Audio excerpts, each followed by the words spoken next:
Pan India star Prabhas craze గురించి చెప్పక్కర్లేదు. ప్రస్తుతం చేతి నిండా సినిమాలతో బిజీగా ఉన్నారు. డార్లింగ్ చాలా కాలం తర్వాత మీడియా ముందుకు వచ్చారు ప్రభాస్. తెలంగాణ ప్రభుత్వం చేపట్టిన డ్రగ్స్ వ్యతిరేక పోరాటంలో తన వంతు బాధ్యతగా సందేశాన్ని ఇస్తూ వీడియోను షేర్ చేశారు. ఈ ఏడాది కల్కి 2898 ఏడి సినిమాతో బ్లాక్ బస్టర్ హిట్ అందుకున్నాడు యంగ్ రెబల్ స్టార్ ప్రభాస్.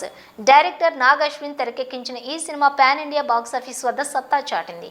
ప్రపంచవ్యాప్తంగా ఈ మూవీ 1000 కోట్లకు పైగా వసూళ్లు రాబట్టింది.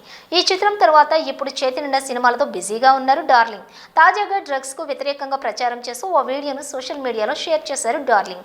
తెలంగాణ ప్రభుత్వం చేస్తున్న డ్రగ్స్ వ్యతిరేక పోరాటంలో తన వంతు బాధ్యతగా ఈ వీడియోను నెట్టింట పంచుకున్నారు.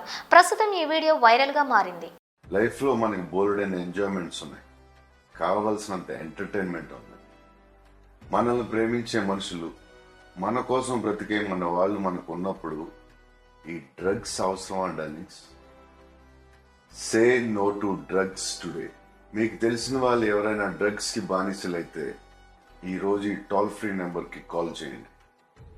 వారు పూర్తిగా కోలుకునే విధంగా తెలంగాణ ప్రభుత్వం చర్యలు చేపడుతుంది.